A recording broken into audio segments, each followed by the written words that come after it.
yourself off dead. It's only in your head you feel left out. You look down on. Just do your best. Do everything you can. And don't you worry what their bitter hearts are gonna say.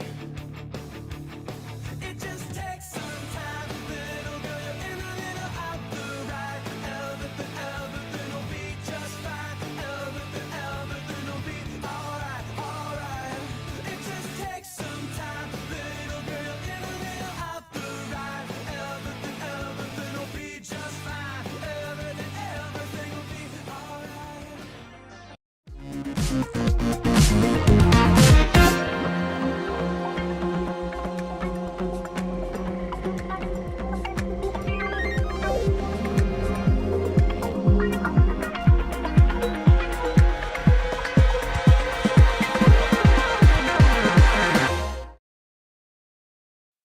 All right, good morning, everybody. Welcome to the party. Today is Wednesday. Today is Wednesday, July 23rd, 2025. This is episode 924 of your Simply Cyber Daily Cyber Threat Brief podcast. I am your host, Dr. Gerald Auger. And over the next hour on this crazy train, me, you, Code Brew, Robert Rittenhouse, the real Bilbo out on the left coast, Port Zero, Mara Levy. Mara, we did Weezer yesterday for the intro. Hooey Booey, Tech Grunt, Guys, Zemeth, Mod Team. We are all going to be shredding the top cybersecurity news stories of the day, and I'll be doing everything in my power to, I'm going to do everything in my power to give you all the intel you need, which is what we are needed to do as practitioners. You need to stay current on what's going on in the industry, as well as doing something that I think makes this show particularly unique and extra valuable. Is I'm going to go beyond the headlines, right? Anyone can read the headlines. Those are rookie numbers, right? Let's get our Matthew McConaughey, Wolf of Wall Street action going. Those are rookie numbers. We got to do better than that. So what we do is we go beyond the headlines. I dip into my 20 plus years of experience, and I do everything in my power to give you additional value.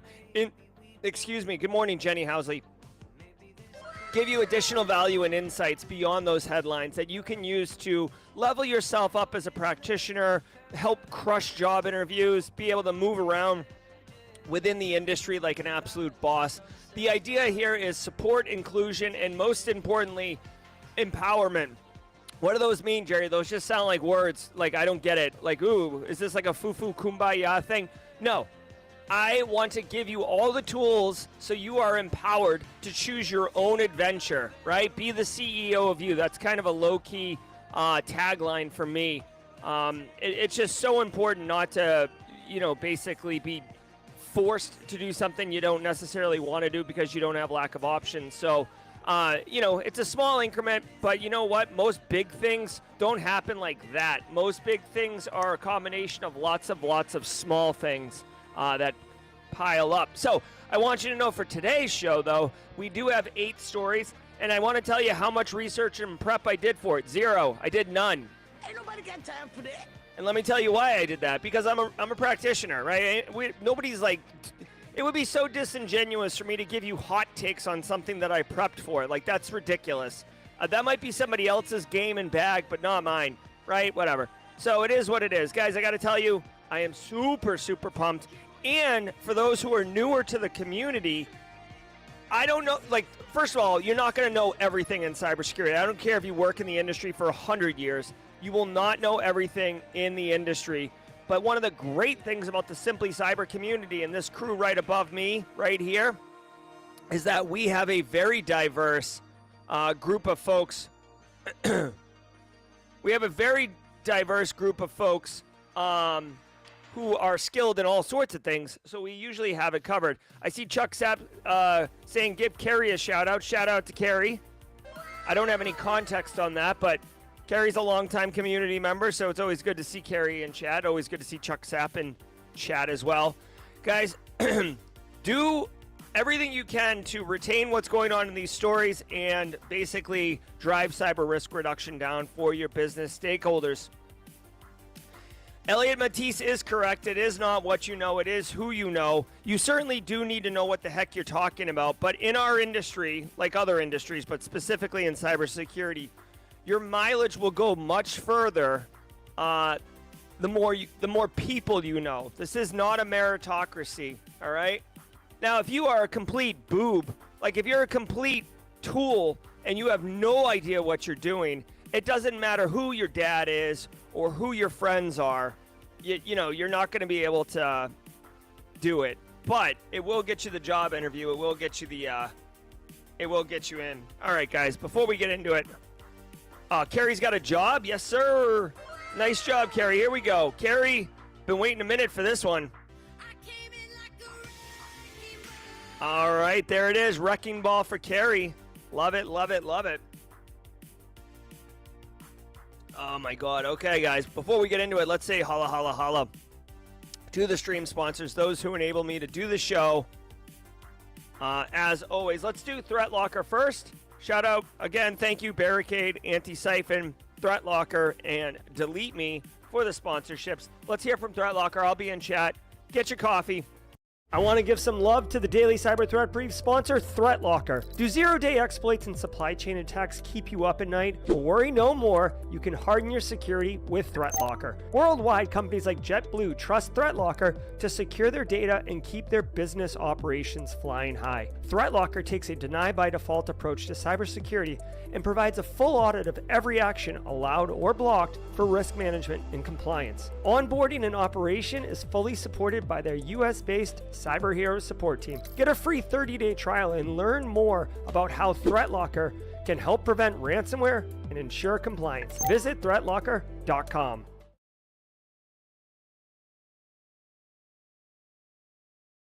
All right, thanks Threat Locker very much. We're also going to do a quick run through on Delete Me, and then at the mid-roll, we are going to do Antisyphon training and Barricade Cyber, because it is Worldwide Wednesday. Worldwide Wednesday, guys. Every single day of the week has a special segment, and today is Worldwide Wednesday, so stay tuned for that in a hot minute. If today is your first episode, friend, if today is your first episode, drop a hashtag first timer in chat. Hashtag first timer in chat if today is your first episode. We have a special sound effect, a special emote. We love welcoming newcomers into chat. How's everyone doing? I hope you're good. Every single episode of the Daily Cyber Threat Brief is worth half a CPE, so say what's up in chat. Grab a screenshot right above my head. Chat is almost always on screen. It's because I'm big on community, and I love having you guys be part of the show. But say what's up in chat. You can see the scrolling ticker across the bottom. Also, we'll say episode 924, half a CPE. Score all of that in your screenshot and file it away. Once a year, count the number of screenshots, divide by 2, and you will get your CPEs. Make sure you validate with the certification body what their CPE policy is. I can't guarantee that for every one of them, but most of the big ones, this does qualify. Because here's the deal, if you strip everything back, if you take the cool music, the cool lights, the cool host, if you strip it all back, this is basically, I'm a nerd with a lot of education and experience. We're going to be talking about industry-related topics. This is an instructor-led webinar. Just don't tell anyone it's an instructor-led webinar, because it's way cooler than an instructor-led webinar if you're picking up what I'm putting down. All right, guys. Let's do the Delete Me ad real quick, and then we are going to crack into Worldwide Wednesday. Guys, check it out. Hold on one second. Right now, the headlines are chock full of Mara Levy. My badge is my favorite new blue. Great year. Thank you very much, Mara Levy. Love it, love it, love it. Guys, right now the headlines are chock full of data breaches and regulatory rollbacks, making us all vulnerable, but you can do something about it. Delete Me is here to make it easy, quick, and safe to remove your personal data online. Do you want an easier way to deal with data breaches? Get Delete Me. The fact is, we're all at risk. How many times have you gotten an email or letter saying your data's been breached? It's unsettling, but the good news is Delete Me can help. As someone with an active online presence, privacy is really important to me, because I do this show. I'm a public figure, for whatever you want to call it, but I'm a public figure, and because of that, unfortunately, some people want to know where I live. I have kids. I have a wife. I do enjoy my privacy. I'm a huge extrovert. I love being out and high-fiving people and stuff like that, but I'd like to choose a fortress of solitude when I'd like to choose a fortress of solitude. So not having people sell my address is nice. Take control of your data. Keep your private life private by signing up for Delete Me Now at a special discount for our listeners. Get 20% off your Delete Me plan when you go to joindeleteme.com/simplycyber and use promo code simplycyber at checkout. The only way to get 20% off is to go to joindeleteme.com/simplycyber and enter code simplycyber at checkout. That's joindeleteme.com/simplycyber, code simplycyber. Okay, it's episode 925 also. I said 924. I was mistaken. All right. Mrs. Auger, good morning. Dream Logic, is Mrs. Auger in chat? Wait a minute, what? Hello? All right. If Mrs. Auger is in chat, what's up, hon? Good to see you. All right. Oh, and on cue, as if my fine, brilliant, sharp-witted wife stepped into chat. I feel like Daft Punk Around the World could be like my wife's walk-on music if she was like a baseball player. It's like, she's like hitting the bat against her cleats right now over by the dugout, and then like when the beat drops is when she walks up to the plate. Right?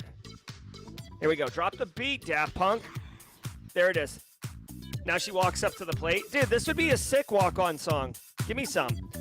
All right, guys, every single day of the week has a special segment, and Wednesdays is Worldwide Wednesday. Our community is freaking awesome. We are huge, and we are international. We are diverse, and every Wednesday we show it off with Worldwide Wednesday. So I'm going to set the clock for 2 minutes, 22 seconds, and I'm going to ask you to tell me where you are. Mods are going to help, and we're going to see if we can do this in 2 minutes. Ready? Go. Where are you going? Where are you going? Where you at? Where you at? All right. I'm going to say that. Well, I don't even want to. Let's go. Where are you at? Tell me where you're at. All right. Space Tacos leads us off with New York City. United States is online. All right. Columbia, South Carolina. What's up, upstate Toronto, Canada? North America's coming in strong. We got Denver in the house. What's up, New York, left coast? Sierra Montgomery representing. Dirty Jers in the house. Dublin, Ireland. Face Doyle. Love it. Europe is online. Jamaican me crazy. The Philippines. Nice, Dream Logic. There we go. Asia Pacific Rim is online. South Dakota's in the hizzy. Yemen. South Middle East is in the house. Argentina bringing us online for South America. Right behind it, I saw Australia. Where is it? Tunjali, Australia. Australia's always hard this time of day. Nailing it. Stafford, Virginia. Where's Africa? Come on. Tanzania, where you at? Tanzania, where you at? Hey, Marcus Kyler, can we get Tanzania added to the menu, please? Indianapolis, Indiana. Cleveland, Ohio's in the house. Denver, Tempe, Arizona. Silicon Valley, 0x3 Security getting up early this morning. What's up, West Virginia? Warren, Michigan. Life with George representing. Kenya's in the house. I see Kenya. Thank you very much, Justin Gold. Finland. We got Scandinavia in the hizzy. What's up? You guys got it made. City of Brotherly Shove. ADHD's in the house. I saw Ghana earlier. Someone said we'll accept it. Oh, oh, here we go. Ghana's in the house. Kenya, yes, sir.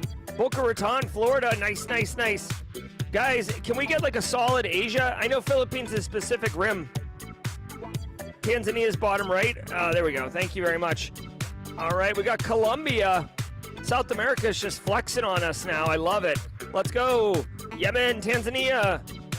Come on, we don't have India, Bangladesh, Pakistan. All right. We are on a 20-second delay, so I will give this a 20-second rundown here. Great. Harker Heights, Texas. Good to see you in the morning, Gregory. Mars with the UK count. Yes, we will accept UK. Republic of Tanzania, we got you. Crazy Bat. See that thing about Cusco? All right, guys. Richmond, Virginia. So here we go. We are going to have to get a judge's ruling in here. Hey, Marcus Kyler, good to see you. We do have to get a judge's ruling. Going around the world, quick inventory. North America clearly there. South America there. Africa, you guys came in strong at the end. Europe, we saw Scandinavia represent as well. Australia, thank you very much, G. And then Asia, even Middle East was represented with Yemen. Very nice. Now, Philippines, Dream Logic. Oh, we have Georgia. Georgia's kind of hard, right? It's near Azerbaijan, isn't it? UAE, Qatar. I'm not gonna be able to find Georgia on this map right now, but I need a judge's ruling, guys. Does Dream Logic, as a Philippines resident, do you identify as being part of Asia? I feel like this is really kind of a judgment call here. We've never not had Asia on the Worldwide Wednesday, but I don't know how to mark this. I do need a judge's opinion here. Actually, I guess let's go. I'm going to start a poll, and then we'll start the news, and then after the first story, we'll do that. Is Philippines... Oh, wait.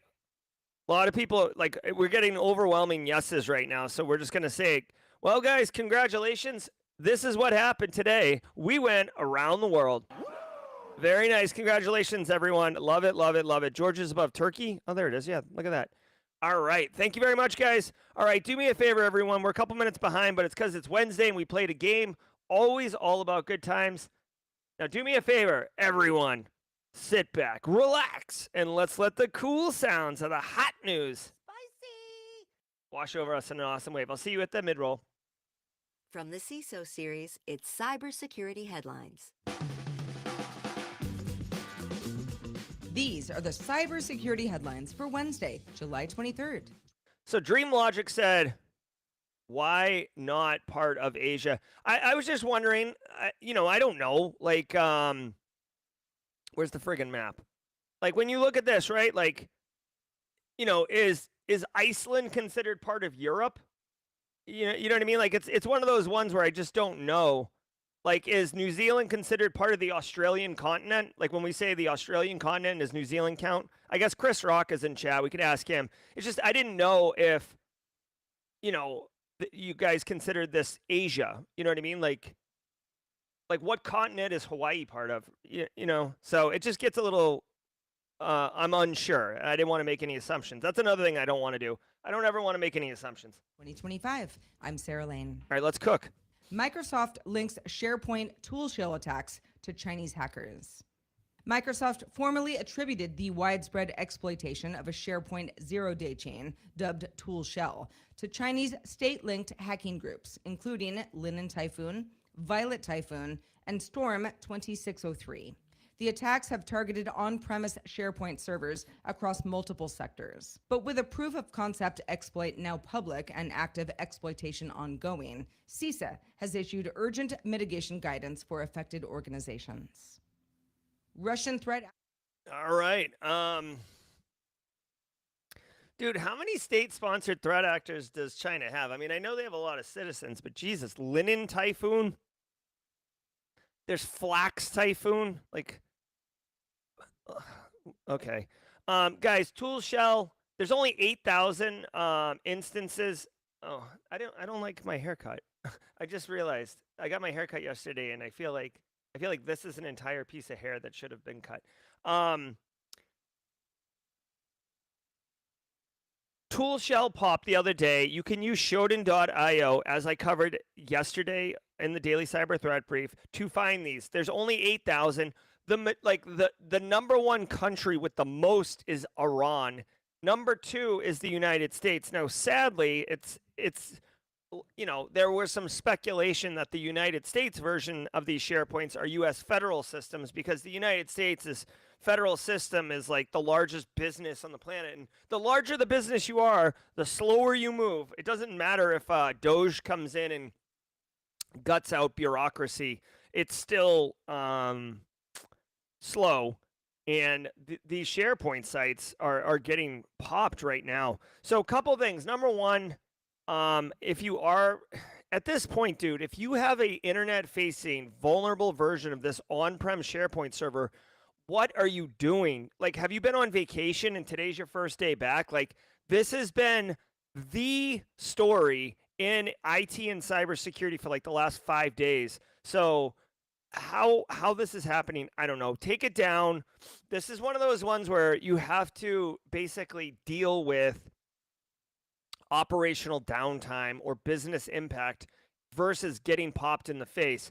Now, this is the first instance I want to point out where the EPSS score was 0.07% chance that you would be likely to get popped in the first 30 days.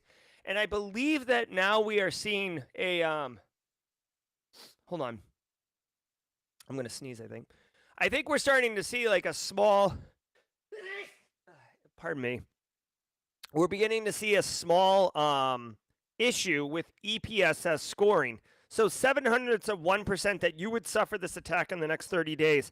I almost wonder if this doesn't mean if you are vulnerable, you have a 0.07% of a chance to get hacked in the next 30 days. It's in general, because the footprint of this vulnerability was pretty small, which would then mean that the likelihood that you, Alpha Sierra, and TJ Williams, and Becky Gaylord would experience this attack is low. But if you are someone who does have this vulnerable version of SharePoint running, you have a very high chance of getting popped.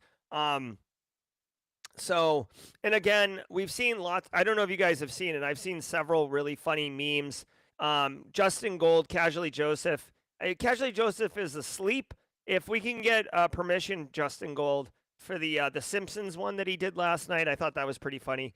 But I don't want to do it without, the author signing off on it. So China's punching this one. Let's see. Yeah. So here's the bigger story that I'd like to spend just a minute on. Pwn to Own. Pwn to Own is a really awesome. It's basically like Hacker Olympics, kind of, right? Like I'm being a little playful with my terminology, but it's basically like Hacker Olympics. And the best of the best exploitation people go to this event, Pwn to Own. There's a couple a year. There's one in Vancouver. There's one in Berlin. And they basically find 0 days. And it's super sick, right? And originally, you got to pop the devices and you got to keep it, right? So if the new iPhone was coming out and you could pop it first, you got to keep it, right? Which is where the term Pwn to Own comes from.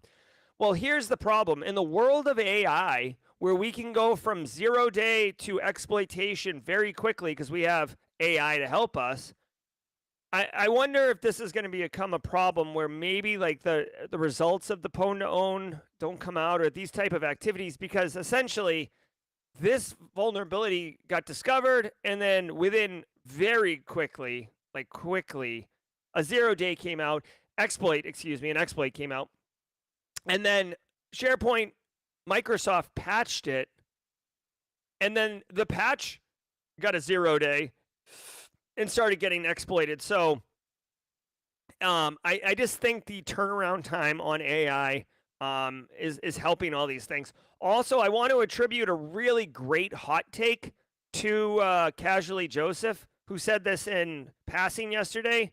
And it's a really big thought exercise. Casually Joseph said to me in the group chat yesterday, the way that this story is shaking out, and the clear, it's not been confirmed that AI was used to help write the code faster, but it looks like it. The way that AI is coming, and the turnaround time between 0 day and active exploit, or patch and active exploit of the patch, it's so fast that we as an industry are going to have to completely rebuild vulnerability management. Like the current vulnerability management strategy and paradigm, it's just not going to hold up against AI. Like, one of the benefits we have with vulnerability management is that it takes humans a little while to like weaponize these things and get their crap together, which gives us time to patch, right? Because a patch comes, like Patch Tuesday comes out on Tuesday, right? It's like 3 weeks later before the patches are fully rolled out. And that's just because in large enterprises, you can't just go YOLO and patch all the things, or you turn into CrowdStrike. You know what I mean? So, not CrowdStrike. That's not even fair. But you get what I'm saying. Anyways, redefining the paradigm of vulnerability management, certainly not easy, but it's where we're heading. Actors target NGOs with new OAuth phishing tactics. Russian-linked threat groups UTA 0352 and UTA 0355 are targeting NGOs and Ukraine-related individuals with OAuth phishing campaigns. Zemef said that it was out there for months. Zemef, you're saying the pwn-to-own vulnerability was out there for months and then it got popped? Maybe. So if that's the case, then I retract my statement about the AI on the first part. But the turnaround time from the patch to the 0-day discovery to the exploit was pretty fast turnaround. So I do believe that AI is being weaponized to turn these things around faster. But if that is true, Zemef, good point. Thanks for bringing it up. That exploit Microsoft 365 login flows. Velixity says the attackers impersonate diplomats via messaging apps. They lure victims into providing OAuth codes and then use them to access Microsoft Graph data, including emails and files. These attacks bypass traditional defenses by abusing legitimate Microsoft infrastructure and tools like Visual Studio Code. All right, the Russians, China's after it, Russians after it. Okay, so Russia's going after NGOs, non-government organizations. Certainly not something I understand. I don't even really understand what NGOs are all about. I will say the only time I've ever seen the word NGO used the most often was Chris Rock, who's in chat right now. His talk on how to overthrow a government, definitely talking about NGOs as part of the architecture of setting up how to do things. Okay, so Microsoft 365's OAuth workflows are being exploited through a phishing email, right? Human workers and NGO staff are giving out codes. All right, so I guess at the end of the day, this is basically a phishing attack, and then the credentials get got, and then they weaponize the credentials to do something. Whatever the something is, that's the action on objective. This attack sequence is not remotely new. This is a kind of a tried and true practice. And basically what they do is they get groomed first. So like the reason I'm going into this is so you can see the attack sequence, A, so you can educate your end users on what the attack sequence looks like, and then B, so you can try to understand where in the cyber kill chain you can intervene. So initially victims are reached out via Signal and WhatsApp, and it looks like that you're being contacted by European officials proposing meetings related to Ukraine. Now, I want to share something. Number one, when I see this as an American, I'm like, who like I work at an NGO and I get a random message from someone on Signal saying, hey, I'm a European official, like, let's talk. And then I fall for it and I'm like talking. And then they're like, oh, I'll send you an email. So how does that work? I will say that I teach at the Citadel Military College, and I have had every semester, I never really question why, but the last 2 semesters, so last semester and the one before that, I had Ukrainian exchange students. So like even though their country is in war, like students are coming over to the US, and I had 2 of them. So I get to talk to them about like what's going on in Ukraine, and it's interesting. And one of the things that I learned was that they use, it doesn't say Telegram in here, it says Signal and WhatsApp, but they told me that they use Telegram like all over the place. Like it's super common. Like my Aunt Dorothea's on Telegram over there, and like, you know, like class, you know, like a student, like teachers are communicating with students over Telegram, and students group chats are on Telegram, and work might send stuff on Telegram, and the government itself sends notes and messages. The president of Ukraine, Zelensky there, or no, not the president of Ukraine. There was like some national bank, like Medibank, I think it was, that got hacked a couple years ago. And the CEO of that bank or whatever, the president of that bank, was messaging out on Telegram, giving updates and stuff like that. So for different parts of the world, using these messaging apps is actually quite common and an accepted form of communication. So I wanted to share that because I don't know, personally as an American, I'm like, who the hell is falling for this? Like, I use Signal for like my buddy's group chat, and I refuse to use WhatsApp, even though there's a family thread. Like, I'm a bit ostracized, but like there's a family thread that they all use WhatsApp, and I just like refuse to use it for for security reasons. But anyways, the attack comes in on Signal or WhatsApp.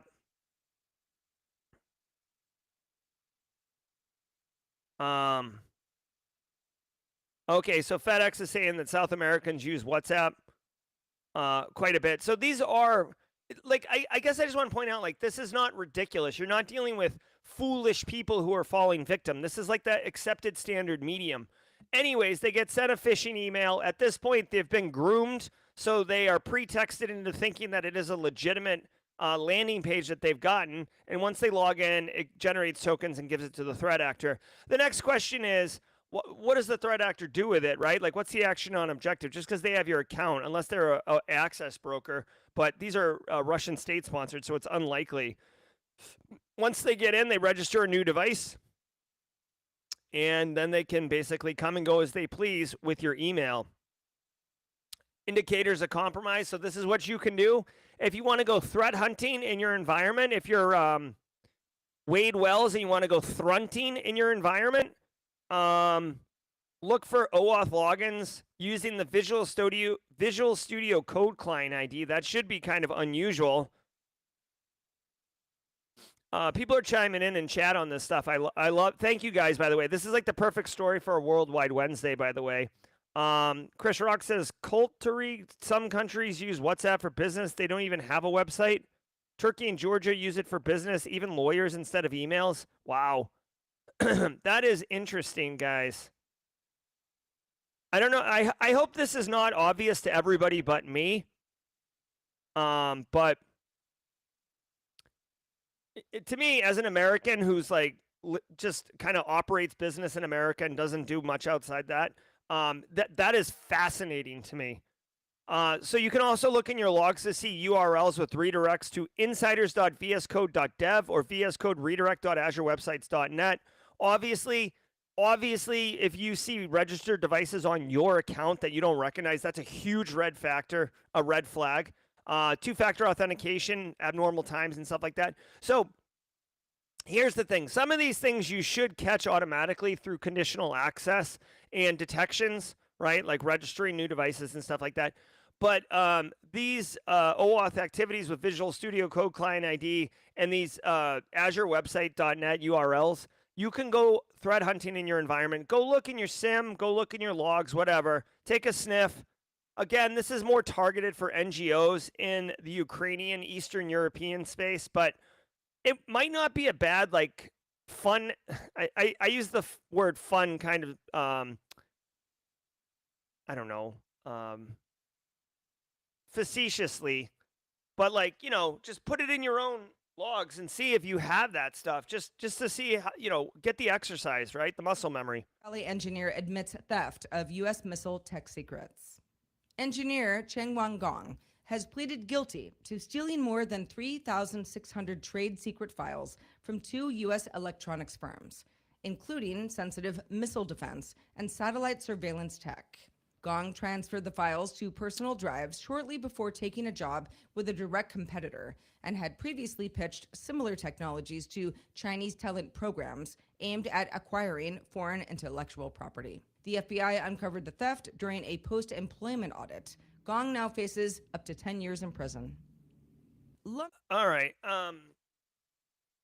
I guess this is, you know, July 23rd, the xenophobia episode. So Chinese American citizen stole a bunch of data. Guys, like, this is not friggin', this is not hot take central. This is not an unsubstantiated claim.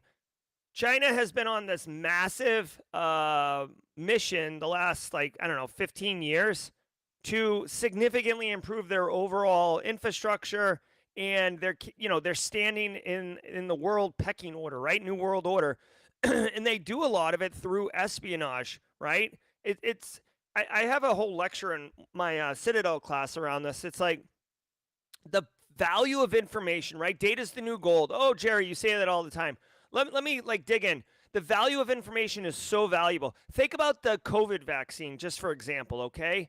Think about how much money was spent on developing the vaccine for COVID. Think about how many scientists and pharmaceutical companies and just human resources, the sheer volume of time spent working on that vaccine, okay? And then when you finally get it, well, then you've got it in a piece of paper. Like, this is the vaccine. We've done all this work and figured it out. It's this thing right here.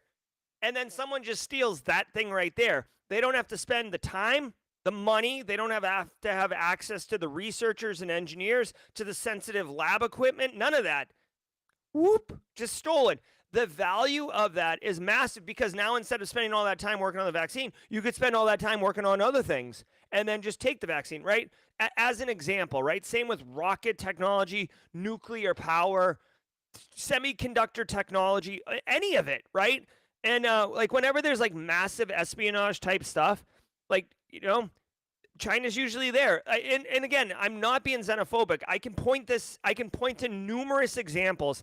And usually it's state-sponsored APTs, but also they have insider threats. There have been numerous examples. Usually you see the perpetrator working in academia, right, at research institutions like Stanford or MIT or any of these, and they're stealing research and sharing it. But hey, you know what? Silicon Valley, you got access to manufacturing techniques, defense missile technologies, all that stuff. And this stuff can be used, A, to protect your own country, or B, to identify weaknesses in countries that are using that technology. So there's massive value from a national security perspective. And this dude got caught. Okay, so that's the big story. The lower story here is that insider threats is a real thing.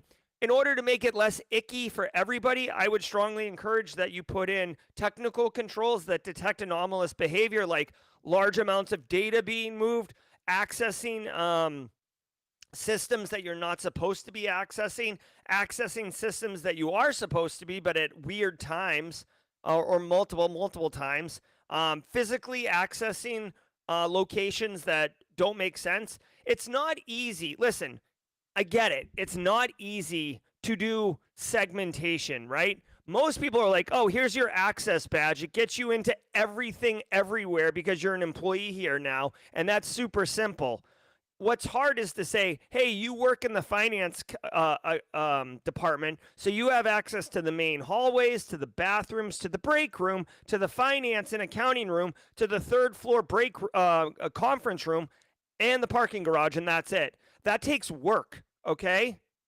But when you put in the work, then when that same person tries to access the data center, it's like, access denied.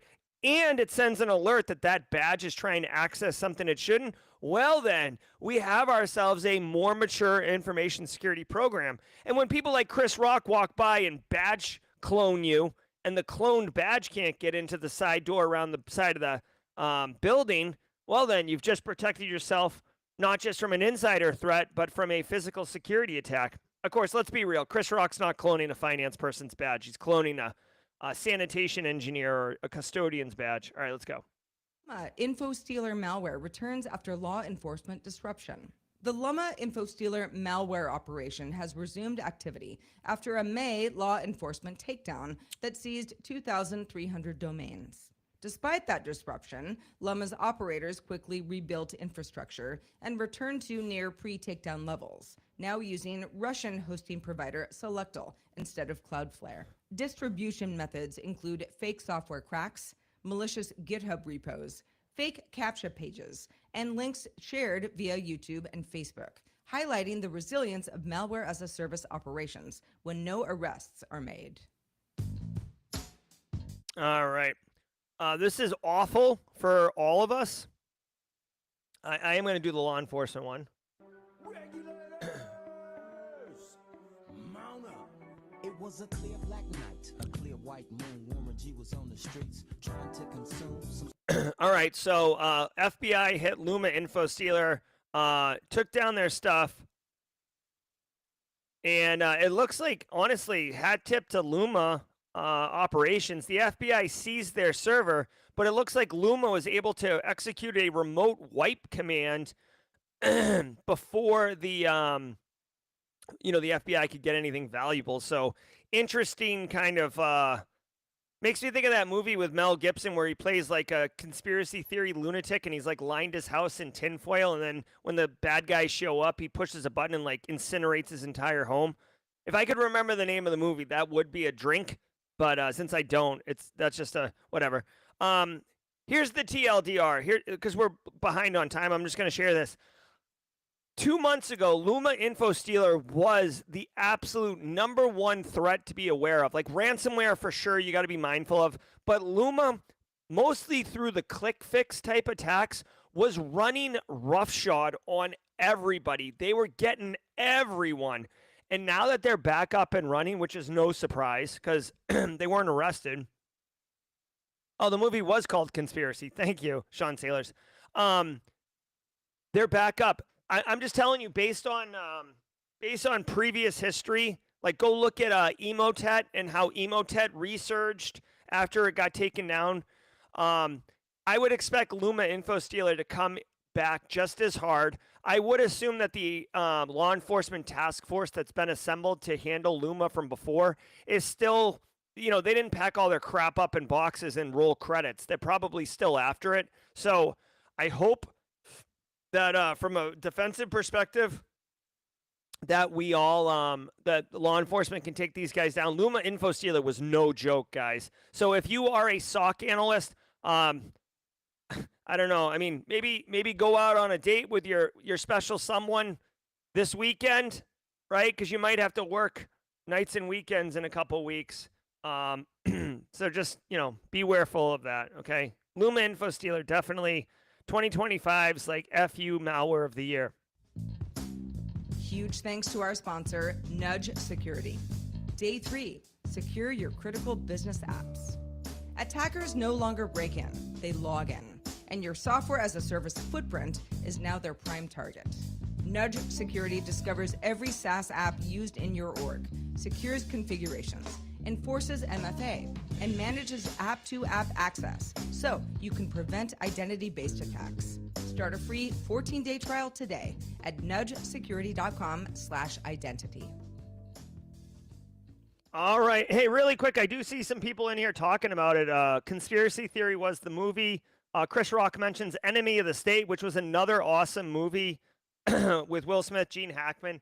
Again, guys, it seems outrageous to like basically booby trap your home or your office or your car in order to incinerate it for all evidence. But dude, if you're committing crime, you're like literally committing crime. You're thinking about, if I get caught, I go to jail for 50 years or whatever. No one wants to live in a cage, okay? Maybe Billy Corgan wants to drink, right? If you got that reference, but so destroying all the evidence is actually kind of a heady move, right? So you don't see it all the time, but the people who take it seriously, that's what's up. Okay. Contract Hold on.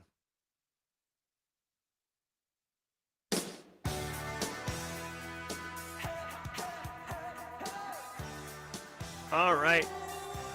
I don't know, guys. Hey, Simply Cyber community, I'm wondering if we might have to give Don't You Forget About Me a bit of a pause. I don't know if we're running it a little thin here. We'll have to think about that.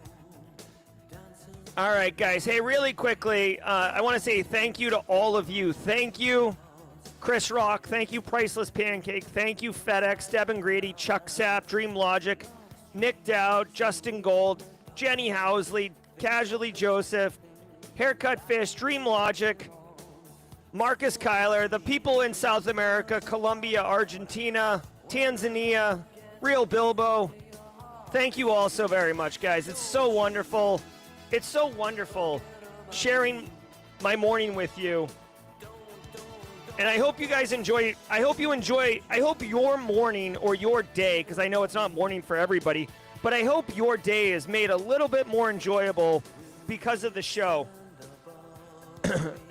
Really quick, I do want to say shout out again to the stream sponsors, Barricade, Delete Me, Antisyphon, Threat Locker. Let me tell you really quickly about Antisyphon training. They're disrupting the traditional cybersecurity training industry by offering cutting-edge, high-quality education for everyone, typically at low to no cost. Check this out.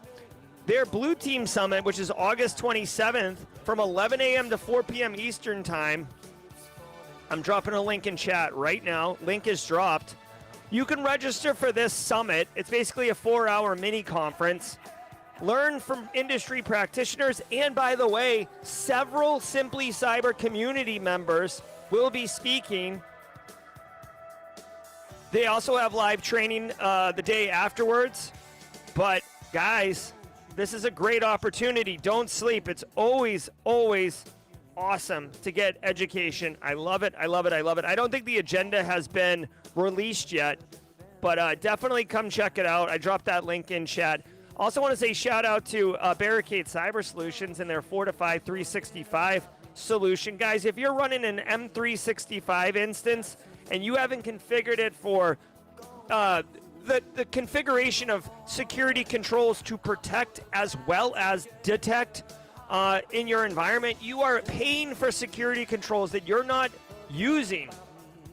My Barricade Cyber's Fortify 365 solution is basically professional services. They will come in, humans, Eric Taylor, will come in, partner with you, and go through and configure your Microsoft 365 environment to actually be secure as it can be based on what you've already paid for.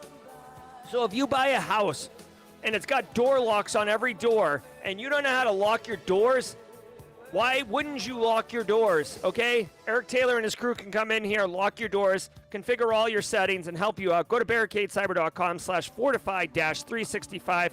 Links for all of these are in the description below. Just want to say really quickly, it does go a long way if you click the links in the description below to help the show. Whether or not you use the service or the product, doesn't matter, but clicking on it certainly helps. Alpha Sierra is going to lead us off. Let's get our la-la-las on, y'all. Here we go, here we go, here we go.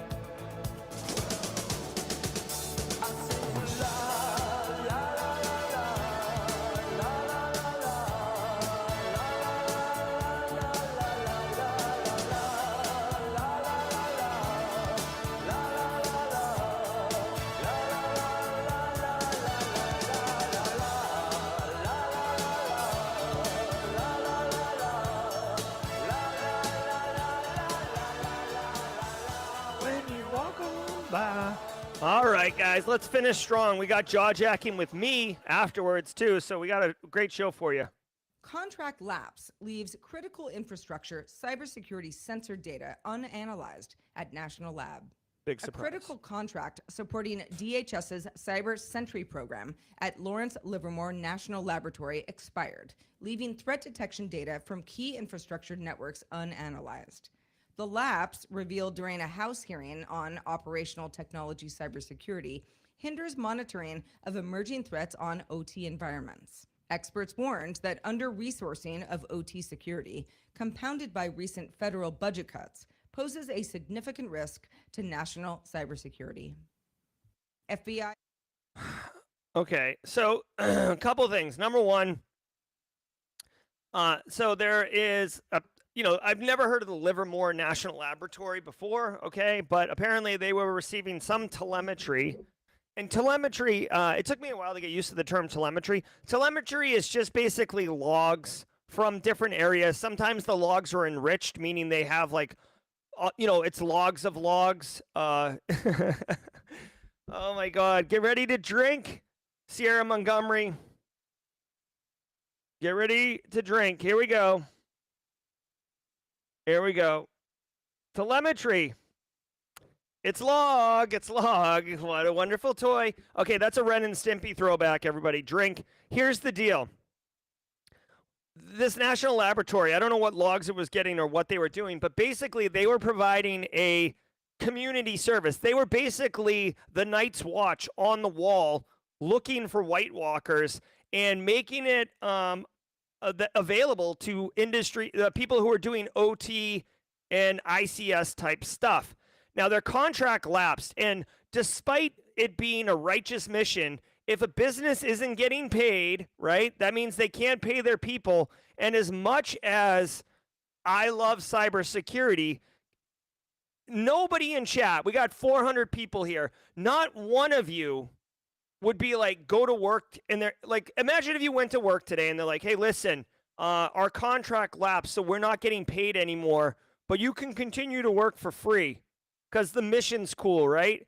You're going to be like, yeah, the mission's cool, but like, I got bills to pay, buddy. Like, no. So when the contract lapses, the work stops, okay? Now, two things about this. Number one, this is just not an immediate issue. Okay, I kind of want to go into the details of what this means because on the surface, you might be like, so what? Who cares? Okay, let me share something with you really quickly because this is actually, I'm about to blow people's minds, I think. This right here is a kind of a macrocosm situation of a very specific microcosm instance, okay? So check this out. Right now, the U.S. federal government has pulled back funding on lots of cybersecurity-related projects, okay? CISA's not been defunded, but like a lot of CISA projects have been pulled, and this contract falls under DHS, and that money has been pulled, okay? And what happens is, soon as the money stops, right, the next day comes. Listen, I'm serious right now. This is actually a really, really important lesson, okay? Or I feel strongly that this is important. The next day comes and nothing bad happens. The day after that comes and nothing bad happens, okay? In the world of cybersecurity, as a CISO, when you try to make a claim like, hey, we need to buy an endpoint detection response, we need to hire staff, we need to do something, right? It's going to cost money. And the business says, why should we invest? This is the all-time like challenge of information security, is to make a claim and say, hey, listen, if we get hit, it's going to cost us $4 million, we're projecting. And they're like, okay, no problem. Your request has been denied, okay? And then the next day comes and nothing happens. The day after that comes and nothing happens. And then the business looks at you and goes, hey, good thing we didn't spend that $4 million, or we didn't spend that $200,000 you asked for, because nothing came of it. And this is a massive challenge. So in this instance, right, the contract lapse, critical infrastructure, sensor data is not being analyzed, and nothing broke. However, as you and I both know, this is penny wise, pound foolish, because it's not the next day. This isn't some freaking manufacturing assembly line where you stop moving, everything stops, and it's very obvious.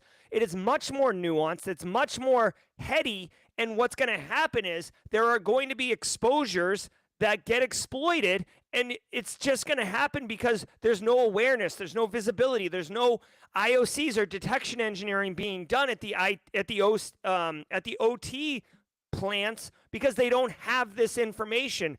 We are going backwards as a country right now. I mean, at least for the United States, we're going backwards. Dude, back in the day, you used to have no friggin' idea what was going on. There was no coordination of compromises. There was no coordination of sharing of telemetry or IOCs. Everybody was left to fend for themselves.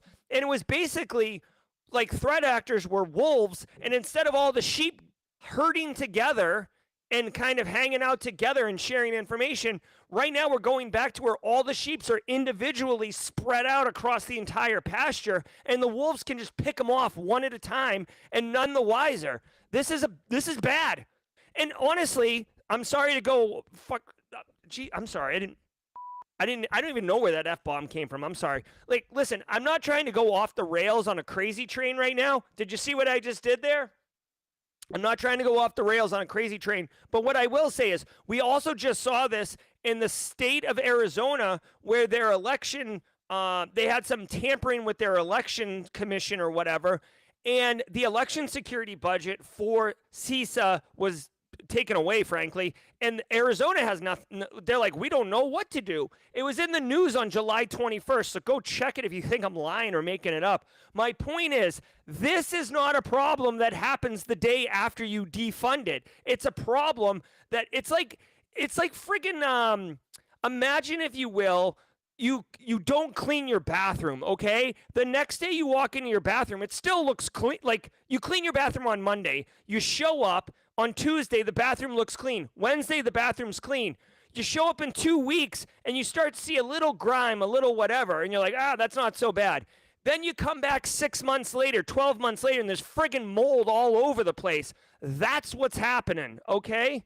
That I just used like 5 different metaphors to explain this problem. This is a bigger problem than just a lab getting their contract canceled and not analyzing OT. This is a canary in the coal mine.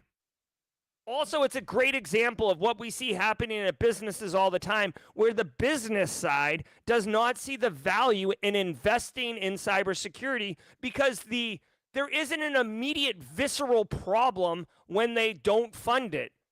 And it makes us look like a bunch of jackwagons because we're straight up telling you it's going to be a problem. They're like, it doesn't look like a problem. And you're like, you absolute goober. You don't understand. Like, the reason you hired me was to bring this information to you. And then you take a poop on it. Urges vigilance against Interlock ransomware. Also, by the way, like, this story came out during the Stuxnet Homeland Security Subcommittee on Stuxnet.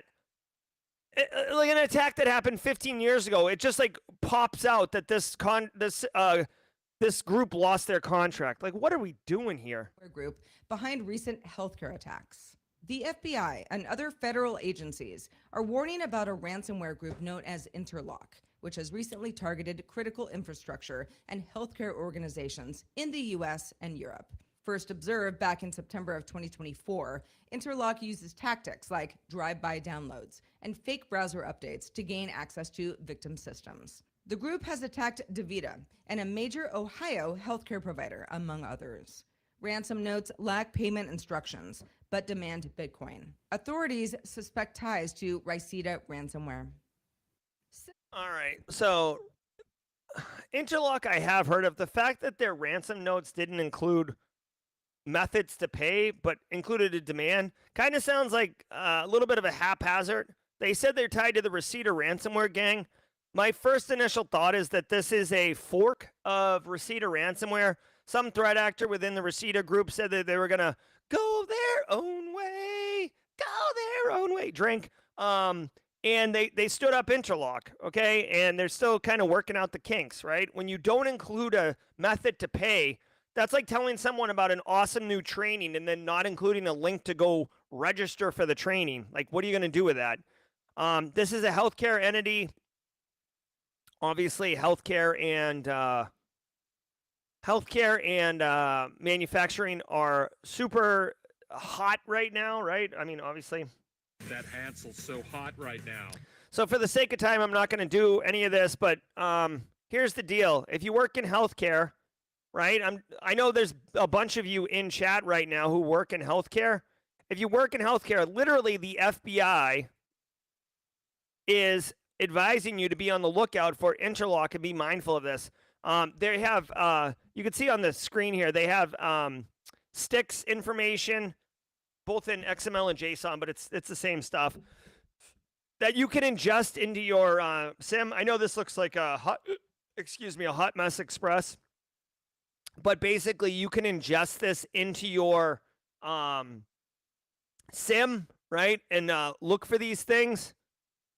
Or into your IDS. I'm not sure. Actually, sticks ingestion.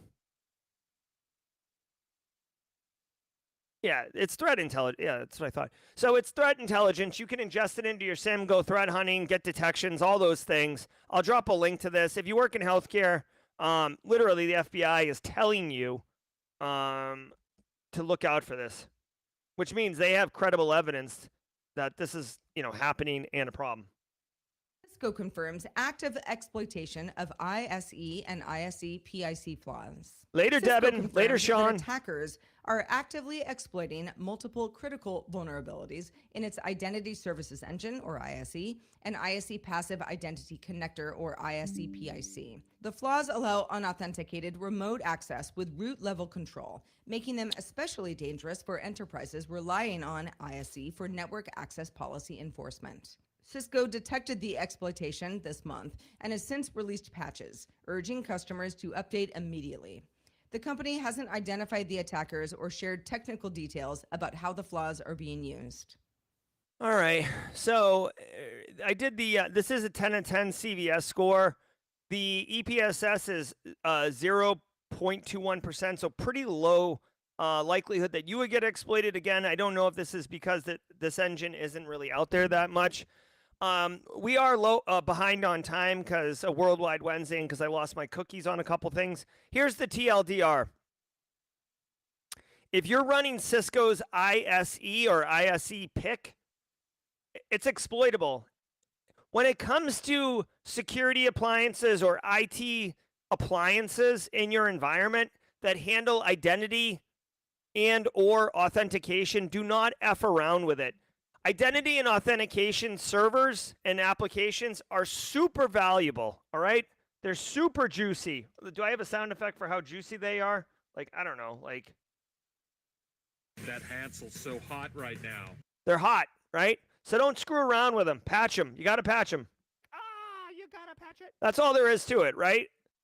If you're not responsible for the Cisco engines in your environment, get a box of Krispy Kremes and go over to that person, whether it's the IT engineers, it's the identity access team, whatever it is, bring it to them and say, hey, how can we get this fixed? I honestly, if it were me, I would approach this two ways. One, you should have already done this, but I would approach this two ways. One, I would go bottom up and I would go top down. So bottom up, take some donuts to the person and say, hey, bro, or hey, lady, this looks really gnarly. How can we get this patched? How can we get this fixed ASAP? And if you don't get a reasonable response from them, like we'll do it today or we'll do it this weekend or in a maintenance window, then go to your boss or go to the head of IT in a very politically appropriate way and just say, hey, we've got some threat intelligence reporting that this is actively being exploited. A threat actor exploiting it would be able to do anything they want in our environment, including detonate ransomware. So here's the thing. When you're communicating now with the business about risk, don't give this nebulous idea like, oh, they could detonate malware. They could pull data. Like that vagueness isn't going to slap or hit with the business. You have to say, listen, if a threat actor exploits the Cisco ISE, they can run ransomware on our Active Directory domain controller. That might even be too technical. You could say, hey, if this gets exploited, which there is multiple instances of it being exploited in the world, then they are going to be able to bring our business down for about a week, kind of the average ransomware length of time. We have all the answers. We have the techniques on how to fix this. I've talked to Johnny over in Identity and Access, or I've talked to Mary over in IT. She's aware of it, but I wanted to make you aware of it because it's so important. It's elevated to your level, right? Like kind of like basically fluff them a little bit, fluff their ego, stroke their ego. Just get it done. UK to ban public sector orgs from paying ransomware gangs. All right. The UK government plans to prohibit public sector and critical infrastructure organizations, including the NHS, schools, and local councils, from paying ransoms after cyber attacks. The move is meant to disrupt the ransomware business model and reduce the appeal of targeting essential public services. Businesses outside the public sector won't be banned from paying, but they will be required to notify the government before doing so to avoid violating sanctions laws. A mandatory reporting system is also in development to help law enforcement trace attacks and better support victims. Make sure. All right. So, I mean, the United States has been like this for quite some time. The UK is just hopped on. Welcome to the party. Chip, chip, pip, pip, cheerio, chap. Here's the deal. Like, funding ransomware, you could argue it's funding terrorism. Small, like private sector businesses, dude, if you're going to tell me that I can't pay the ransom, and if I don't pay the ransom, my business is going to go out of business, suck an egg. Like, you got to do what you got to do to keep your business afloat. Public services, though, like, they are more resilient, so they can choose to put up the good fight and not pay the ransoms. It's still going to suck, but hopefully ransomware threat actors see that it's not worth their time. There's honestly so many victims potential out there that this will probably work as far as public services not getting hit intentionally. And And just there'll be, like, honestly, there'll just be an uptick in activity on private sector businesses. The same number of attacks are going to happen. It's not like this law comes into effect and the threat actors are like, oh man, I guess I'll just go get a regular job since I was going to attack healthcare. No, they're just going to attack other businesses. It's simple as that. All right, let's cook.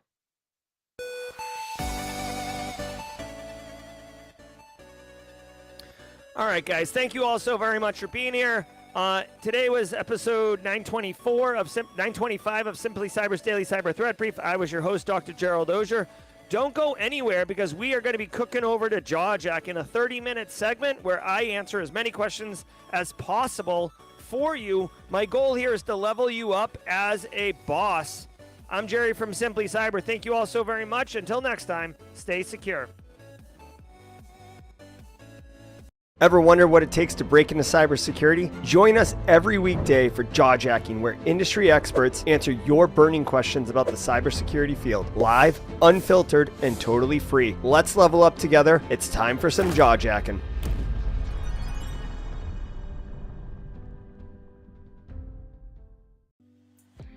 What's up, everybody? Welcome to the party. This is Jawjackin. I'm your host, Jerry Guy. Basically keeping it simple. I'm here to answer your questions. That's it. I love to serve. I am here to serve. I can't answer DMs very well, but I can do a 30-minute show 5 times a week. Thanks, Runnin' and Gamin'. Thanks, Robert Hendrickson. Thanks, Christopher Ryan Rains, Sierra Montgomery. As always, cheers. All right, let's get Jawjackin. Who's got questions? I'm feeling frisky. I gotta tell you guys, until the questions roll in, I've gotten really big into these like hooded t-shirts. I'm like super into them right now. I own like 5 of them. Good morning. Kathy Chambers is in the house. Big fan of Kathy Chambers. And hey, by the way, I know my camera is freezing. It's definitely related to OBS. I have uninstalled and reinstalled OBS. I have updated my graphics drivers. I've done all. I even restored Windows. Okay, it's not fixing anything. I don't know what the problem is. I'm not trying to troubleshoot it. I'm just letting you know. I tried to fix this freezing camera thing. The audio stays crispy. So what's up? Chris Rock says, "What's the Citadel that you're referring to?" Chris Rock, thanks for asking. So if you didn't know,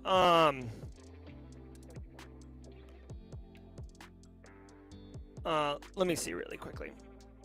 The Citadel is a military college of South Carolina, and I am faculty there. So you can see here, here's my little faculty page. Look at this, my young, impressionable profile photo when I first got hired there. And yeah, so I am faculty at a university in their Department of Cyber and Computer Sciences. Let me know if that answers. Yeah, here's the campus. It's a military school. My students are cadets. I don't have to wear a uniform. If I was a full-time faculty, I would, but because I'm adjunct, I don't. I get to be the cool guy wearing cyber shirts and stuff. All right. Go use Linux better than Windows. Depends what you want. All right. FedEx. I'll try turning it off and on again. Thanks, bud. All right, what else we got? You need to turn off hardware acceleration in OBS. It might be the issue. Thanks, Chris Rock. I'll take a look at that. That does sound familiar. I may have tried that, but I will double check that. It's frustrating, frankly. I don't like it. It's just that, you know.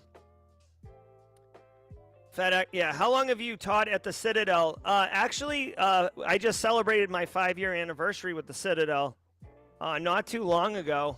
In fact, if you guys, I mean, I know we're just kind of kicking it. I actually have I have a photo from my first day of teaching at the Citadel that Mrs. Auger did. That's kind of cute if you want to see it, but it's not related to helping you guys level up as cyber pros, so I don't want to waste anyone's time. Let's see. A lot of questions coming in here. Zach Morrison.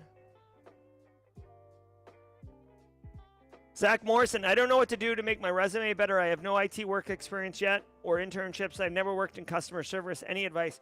Yeah, so Zach Morrison, one really interesting technique I've seen in the past is when humans read resumes, they're almost used to seeing like summary, school inserts, professional experience, like skills or whatever. Like there's like these formats. Now, you would not lie on your resume, okay? I do not recommend you lie on your resume. But if you do, you do have to have practical experience. Like Zach, you got to get some practical experience, whether that's doing trainings or home labs or whatever. Getting those hands-on experience is super important. The trick here is, the hack is putting it under where your professional experience is, because it is professional, practical skill experience. You're not putting, I was paid to do this. You're just putting, here is experience that I got that is practically applicable. And then don't put like, oh, I built a home lab that had Linux in it. Put like the so what. Like you could say like, whatever, like proficient in Linux administration, you know, Debian slash friggin' Ubuntu or whatever, right? So Ubuntu is not what I wanted. Fedora, Debian slash Fedora or whatever, right? Or administered Active Directory domain with 8 endpoints in environment. Rolled out Intune across 15 devices, right? So here's the thing, Zach, and everybody in chat, right? If you have like a home lab, or like, so for example, I have like Microsoft 365, right? And I have all my endpoints enrolled in it as like basically for MDM, right? So I have Defender endpoint running on my boxes, and you know, it's pushing all the telemetry up and all that stuff into 365. Right now, that's a business, but technically I could have set that up for my home network and done these things. I have Security Onion running on my home network, and all of my devices are pushing telemetry to my Security Onion instance, and I did a span port off my main switch going out to the internet, and I collect those logs as well. So, and then I can go threat hunting in my environment. All of that is practical skills that I can put on my resume without having the job. So it's a little bit of a hack. It's like how you present it on your resume. Just remember, you want to have the so what on your resume. And whenever you're communicating something to an audience that you can't necessarily give additional detail and clarity to, you have to spoon feed it so they don't have to think, right? You don't want to make assumptions about how they're going to interpret what you're saying. Just make it obvious. What's your take on AI's impact on cyber jobs? Sarah, so when I think of auditors specifically, here's the deal. You can have a NIST 853 control, like multi-factor authentication, right? For example, like how that gets implemented can be many, many, many different ways. So you can't really have AI analyze. Like AI is going to help, but it certainly can't replace, because AI, there's going to be nuances about how you're doing it and where you're doing it. You may not be doing AI, multi-factor in all the places, right? Like you typically wouldn't have multi-factor authentication for a network engineer to log into a internal switch. But from a risk perspective, that's okay, and that might be tailored out by the AO. So there's so many nuances. I don't see AI doing that. Like anything else, right now, I said this on Black Hills Talk and InfoSec the other day. Here's my take on AI. I think of AI, imagine if you will, Tony Parrish, Chuck Sapp, TJ Williams, Kathy Chambers, right? You just got approval and budget to hire a junior analyst or an intern. Your cousin, your nephew, your niece just graduated college, and you're going to give them a job. Okay? That's what AI is, and that's how you should think about it.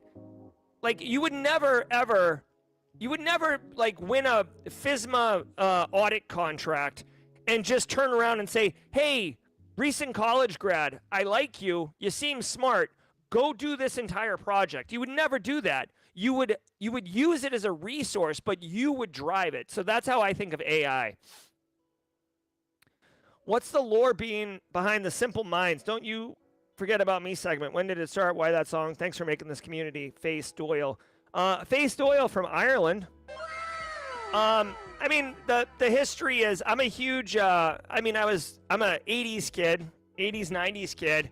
The movie The Breakfast Club features that song at the very end. It's very, I don't know, it's just like, it's such a memorable song. And I love the drop at the end of the la, la, la, la, la. And even at the beginning where it's like, boom, doom, doom. It's like so iconic. It's very recognizable. It's got a lot of replay value. Most people know the words, especially the la, la, la, la's. So it's a fun community thing, Face Doyle. You know, I love to serve this community. It's not all about me scratching my own itches. It's about accessibility for everybody. So that's kind of what's going on with the Simple Minds. Plus, if you were here at the beginning, I played like Jimmy Eats World, the middle, right? That's kind of like a specific song. So I don't know, I just try to have fun up here. Would it be appropriate to play around with IDS and EDR evasion and publishing to show where I'm at learning and hopefully get a job in cyber? Yeah, it certainly wouldn't be inappropriate. You just want to make sure that you're doing it tastefully and appropriately, right? So if you are able to circumvent EDR, I don't know, I guess this is a question for the community. And it's KISHIN InfoSec, Kishin InfoSec asking the question. But if you are able to circumvent defensive technologies, would that, I almost think that would warrant disclosure to the EDR vendor. I mean, what you're talking about is security research right now, Kishin. So I think it would be awesome. It's a great way to market yourself. I just think you might have to disclose, like to do it appropriately and legally. I think you'd have to disclose it to say Microsoft first. Also, really quick, I don't know if anyone here grew up. I feel like a lot of cyber people are theater and band kids. Not everybody has to be in theater and band to work in cyber, but like I was in theater in high school, in addition to wrestling, and I loved doing theater. And I honestly think The Breakfast Club would make a phenomenal stage play. I don't know why it's never been made a stage play before. The whole thing could take place in the library. You know, the characters are so iconic. Somebody bring Breakfast Club to the stage. All right, random question from Steve. Heard yesterday's episode. The story about African countries made me think, if your servers are running on a foreign language, would commands in English still work? I do not think so. I do not think so, right? I mean, I guess there's an easy way to figure this out really quickly. Let's do this. Let's see. Let's see. So I'm going to do Google Translate. Hold on. Let's do this. Like, I have a suspicion the answer is no, but let's do this really quickly. Ping. And then let's translate it to Spanish. Where is it? Or Romanian. Oh, ping in Russian. Okay, so check it out. I have get out of here. I've translated the word ping into Russian. Okay? And now I've got I can't share my screen, but I have a command prompt open. And I'm doing this. All right, hold on one second. Like, basically, I know we all think this is the right answer, but I'm just doing it for the sake of this conversation in question and how I would test it. It's a fun question, though, for sure. From Steve. Steve, thank you for the question. Check it out. I know this took me a long way to get to do this, but look. So I just ran this. You can see here, this is the word ping in Russian, and it's not recognized. So my suspicion is a Cyrillic-based Windows operating system would not recognize English as well. All right? Good question, though. All right, next question. Blue team before red team was requested to know defensive techniques so as to know how to break them. Yeah, I mean, Collins, within the world of information security, you can matrix quite easily. Some of the best detection engineers are recovering pen testers, right? And some of the best pen testers came from the SOC. And it's because they understand what each other are looking for. So I don't think you need to do blue before red. What I would say is getting more into the business of things. If you want to get a job, there's more blue team jobs than there are red team jobs in industry, right? So you're more likely to score a blue team job than a red one. And then you could pivot afterwards. Okay, hold on. What is ISE in Cisco? ISE is Identity Services Engine, or Identity Security Engine. I think it's Identity Services Engine. Yeah, Identity Services Engine. And Computer Cyber KW, I appreciate the question. Definitely for something like that, if we're not on stream, if I'm not here to answer the questions, you can definitely just pop that into a search engine and type in Cisco ISE or AI chat client. And it should, that type of question, kind of breaking down an acronym, definitely a great use case for AI to help you out.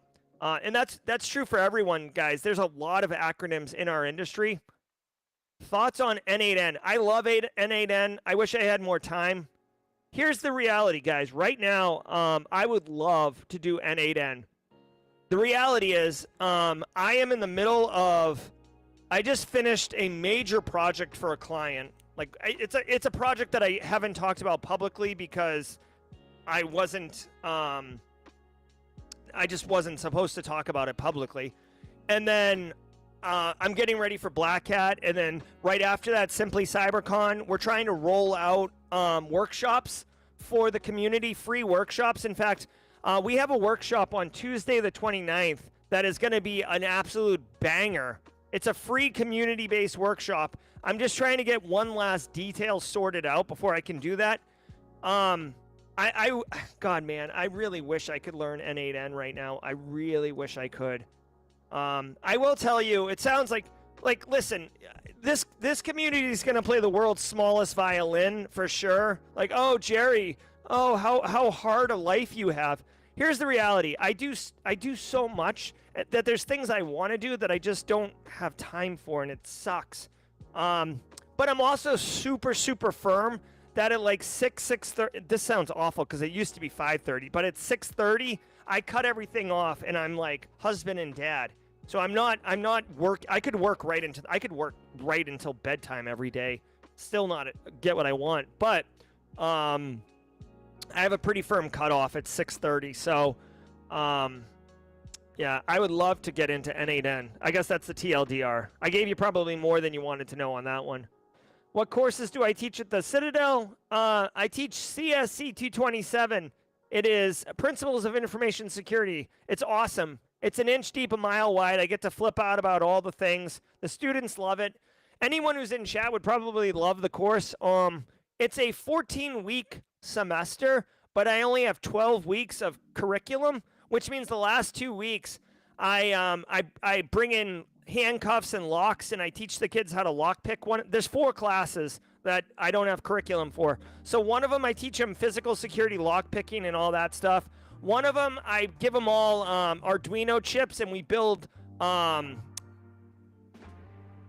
duckies. And I load it. I have them load it with the payloads where they can plug it in, and it'll change the screen to look like it's doing a permanent Windows update or a ransomware, but it's fake.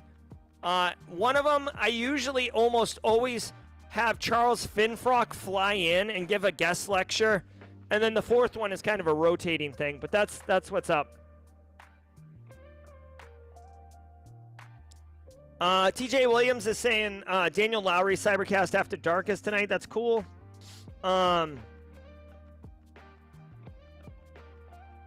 Let's see what else. I'm looking at chat right now. We got time for questions. There's no 9:30 show today, but I will have to stop. Kathy Chambers. All right. Wouldn't it be appropriate to play around with IDS and EDR of 8? Oh, wait, you already asked that question. A lot of people loving the Breakfast Club.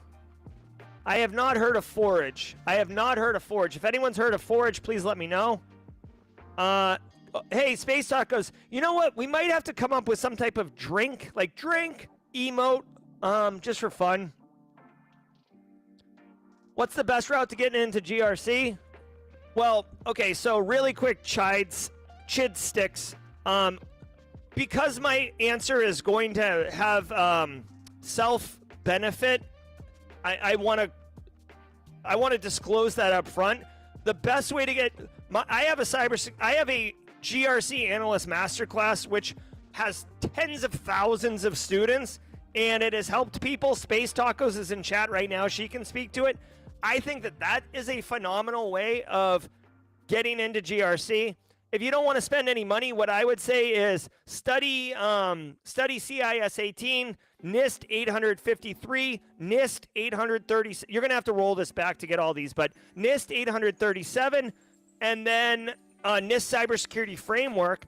Look at auditing, right? And then go look for professional services jobs doing federal IT auditing for FISMA compliance. Also, there could be some hot takes on auditing and audit readiness for CMMC. Chid Sticks, thanks for the question. Let's see. Cole's got a meeting with leads and C-suites today. Nice, S. Cole07. Look at you, man. Love it. Reporting automation processes I've developed. Any tips on how to approach the meeting in order to bring value? Yes. Okay, so S. Cole07. Remember, these people, they don't really care too much about all the technical details. They want to know what is the impact, what is the benefit, who care, like why should they care? Okay? What I would do, honestly, I'm a huge fan of this. Your mileage may vary. If anyone else has an answer to this question, please drop it in chat. But here's what I would do, okay? Obviously you've got your automation thing, okay? You can do this a couple ways. It's called SBAR, S-B-A-R, SBAR. This is used in healthcare, but I've appropriated it for myself because I think it's great. SBAR, situation, background, assessment, recommendations, okay? Now, you've already developed this automation. So you could say, like, for situation, you could say, like, what the current state is without the automation points are, okay? You're basically selling this thing. So there's a current state, then there's the thing you've developed that's going to make the future state better, right? So you have current state and future state. So what's the current state and what are the pain points, right? One slide, current state, 3 bullets, pain points. Then what you've developed, right? So here's my automation. Just what does it do? Again, not how does it do it. What does it do? Like, what is the outcome? What is the transformation that you deliver? Boom, boom, boom. Here is the future state, SCOL07, and point out that you've addressed, like, what are the benefits from it, right? And then how does it address, like, if you can, I'd almost nuance it where the benefits directly speak to the pain points of the current state and why, you know, it remedies those pain points. And then finally, if you need budget or support for, like, deploying at scale or something like that, include that for next, like, you want a next steps, right? So here's the benefit, here's what's next steps. Any questions? Okay, keep it keep it on the rails, man. These executives and C-suites, they're focused on money too. So, like, if you can make things kind of relevant to money, straight cash, homie.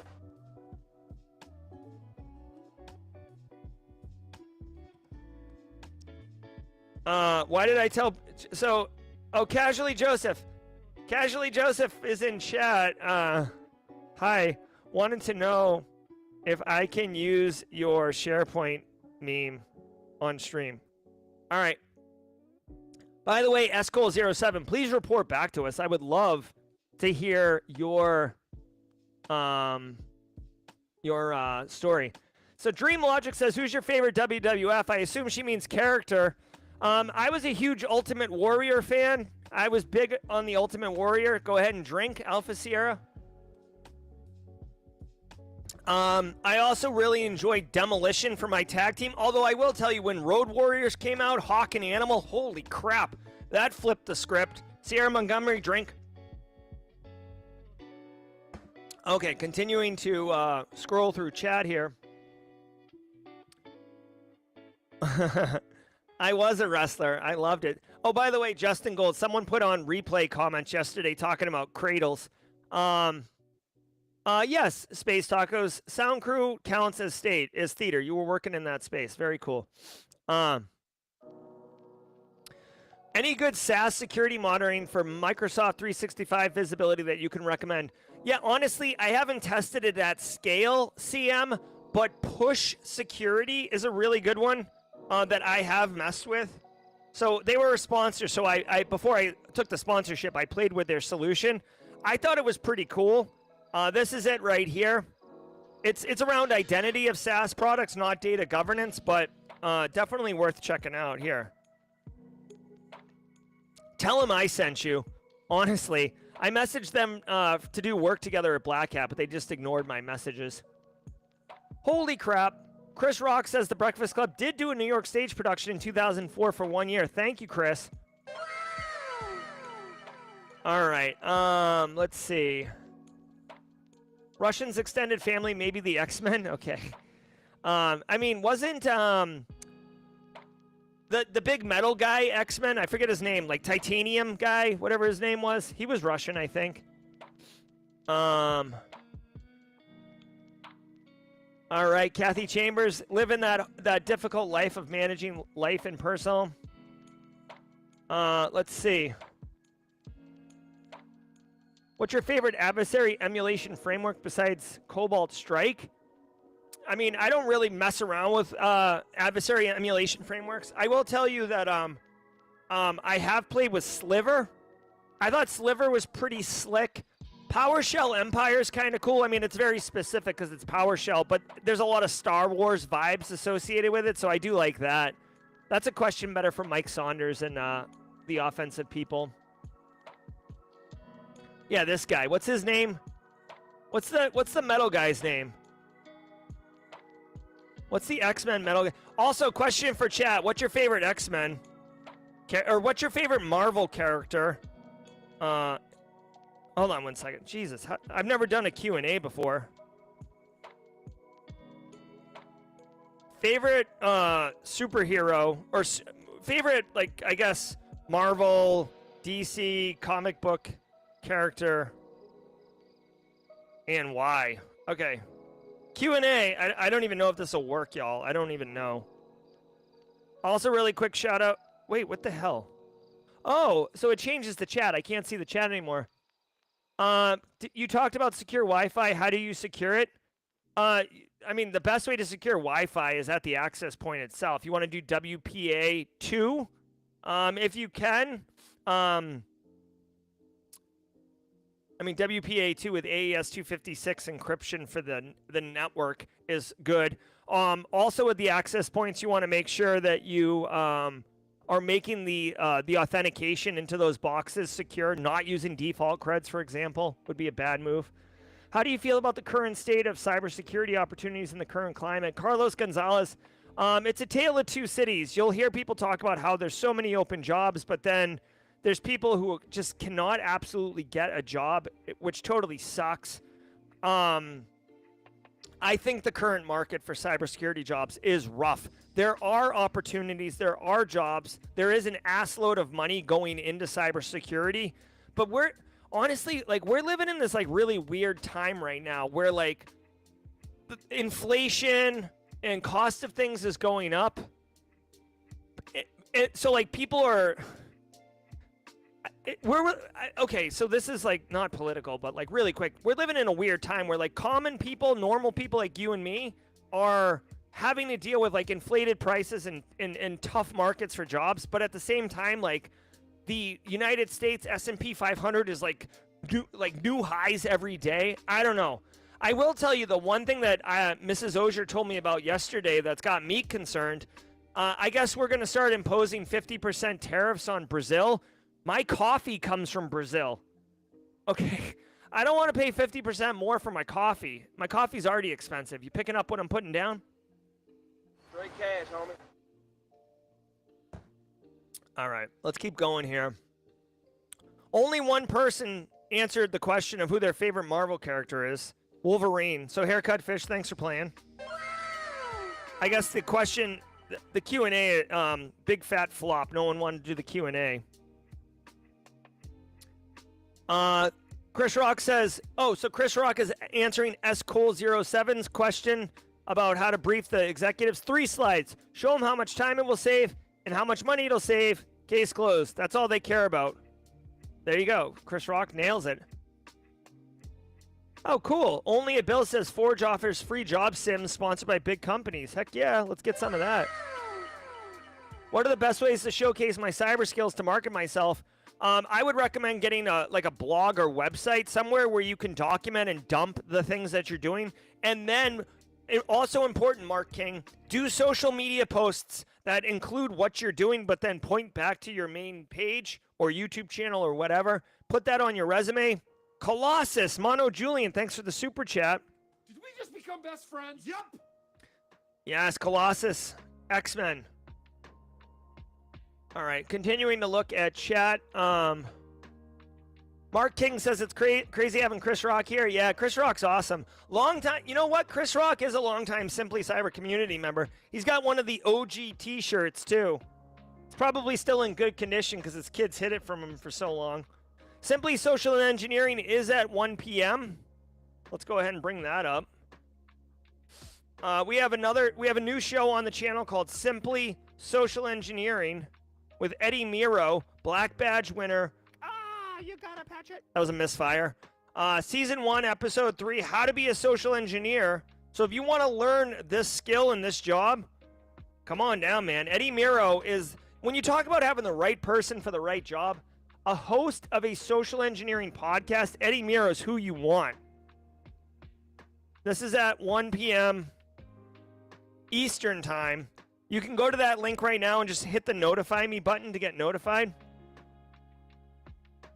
We're running over time. All right, I'm going to speed run these questions now to make sure I answer all the questions. But I got to get going. I got work to do, y'all. People love Donatello. Gambit's pretty good. Hellblazer Constantine. Constantine's a good one. Angular, no, it doesn't have to be a hero. Just any kind of character. Bruisin' Hack says, Marrow, Professor X. Who's the worst character? Oh, that's a good one. Actually, really quickly, that is a really good one. Who is the worst comic book character? There you go. Drop it in chat. Who's the worst? That's actually a fun one. So Rich464 says, when does a hack become a war? China's been punching holes in all these things. What's up? So Rich464, great question. Unfortunately, the definition of war is, it's an antiquated term. Article 5 of like the United Nations agreements or whatever on what defines war is typically associated with kinetic. Honestly, you know, North Korea punched into the PlayStation. Jesus.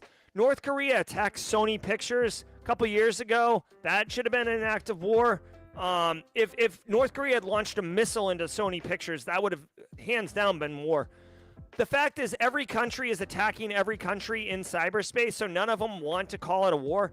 Russia is particularly good at exploiting that vulnerability. China's been doing it quite a bit too. If you'd like to learn more on how bad this is, and honestly, the real long answers, the long answer to your question can be found in this book right here. Rich464, this book right here. Scott Jasper's Russian Cyber Operations. This explains, like, literally, this book answers your question at great detail on how Russia does it, okay? Because it is more than just... It's nuanced, because Russia is part of the UN, and they will, like, weigh in on things, but they'll also, like, intentionally mire things down and bog them up.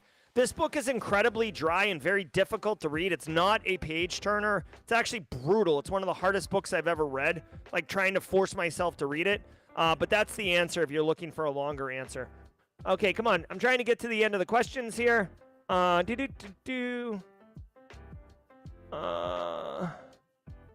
a Green Lantern fan. Colossus fans. Silver Surfer was pretty good. All right, got a Jet. Let's see. Jubilee. Yeah, I think she could like make sound explode or something like that. Let's see. All right, hold on. That's the final song too. All right, guys. Looks like we did it. Congratulations, everybody. We wrapped Jawjackin, straight crushed it like a bunch of homies. I'm Jerry Guy, excuse me, as the glasses would denote. I want to say thank you to all of you. Code Brew was the #1 commenter today in chat. We've got, hold on, I'm trying to look here. This button doesn't do anything. Whatever. It says Code Brew #1. Thanks, Code Brew. Thanks, everybody. Alpha Sierra, Space Tacos, Robert Hendrickson, TJ Williams, Dream Logic, Angular, Rich464, Ula Wafami, Amon, Chris Rock, Kishin Infosec, so many more. Chuck Sapp, Elliot Matisse. Holler at you. Be well, and until next time, stay secure.